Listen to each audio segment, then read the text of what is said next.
জয় জগন্নাথ। জয় জগন্নাথ। বলো আজকের অভিজ্ঞতা বলো তুমি।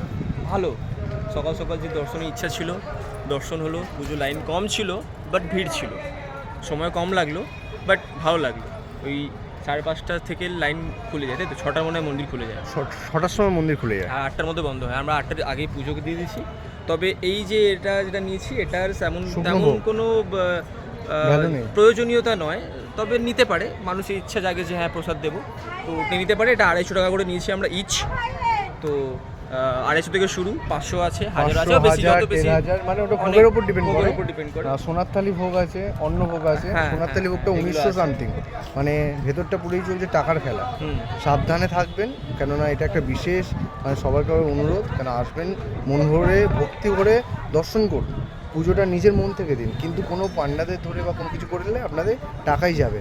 ভেতরে আমাদের থেকে কি করেছে পান্ডা, আগে ঢুকতেই যে মানে যেটা মেন গেট, মানে চারটে দ্বারের মধ্যে মেন গেটটা হয়ে গেল। মন্দিরের যে মেন গেটটা প্রসাদ নেওয়ার পরে ভেতর থেকে বাজার, যেটা আনন্দ বাজারের পাশে যেটা আছে যেখানে ভোগ নেয়, ওর পাশ থেকে যে মেন গেট ঢুকি, সেখানে অনেক পান্ডা দাঁড়িয়ে থাকবে, তারা হাত থেকে কেটে নেবে আর বলবে যে কিনা দাও, পুজো দিয়ে দেবো সামনে থেকে। বাট সামনে থেকে কোনো পুজো হয় না, সামনে থেকে কোনো পুজো হবে না।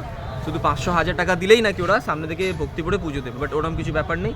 100 টাকা দিলেও হয়ে যাবে, বাট আমি বলবো যে দরকার নেই, কাউকে বলা দরকার নেই। থেকে 100 টাকা নিয়েছে, 100 টাকা নিয়েছে, বাট উল্টে আমাদের বললো 100 টাকায় কোনো পুজো হয় না।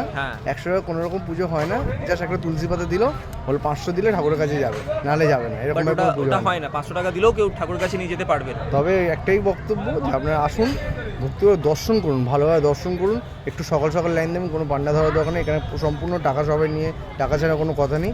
হ্যাঁ, সব থেকে মেইন কথা হলো মন্দিরে এলে অবশ্যই রন্ধন কক্ষ যেটা আছে, রান্নাঘর, অবশ্যই যাবেন, কেন সেখানে 10 টাকা করে টিকিট হলেও সেখানে যাবেন, ঘুরবেন, আপনার মনটা ভালো হয়। বাচ্চাদের নিয়ে যাবেন, তারা অনেক কিছু শিখতে পারবে, আপনারা অনেক কিছু জানতে। পৌরাণিক যুগের যে ব্যাপারটা গ্রাম বাংলার দিকে যেগুলো হয়ে থাকে, সবার কাজ আলাদা আলাদা করে ভাগ করা আছে। নারকেল কাটা থেকে, সবজি কাটা থেকে, জল আনা থেকে, কাঠ কাটা থেকে, সব আলাদা আলাদা ডিপার্টমেন্ট করা আছে। বাট রান্নাঘরটা পুরো দেখা যাবে না, যেখানে ওই জোগাড় জাটি হচ্ছে ওটাই দেখা যাবে, মশলা বাটা সব কিছু। জয় জগন্নাথ। জয় জগন্নাথ।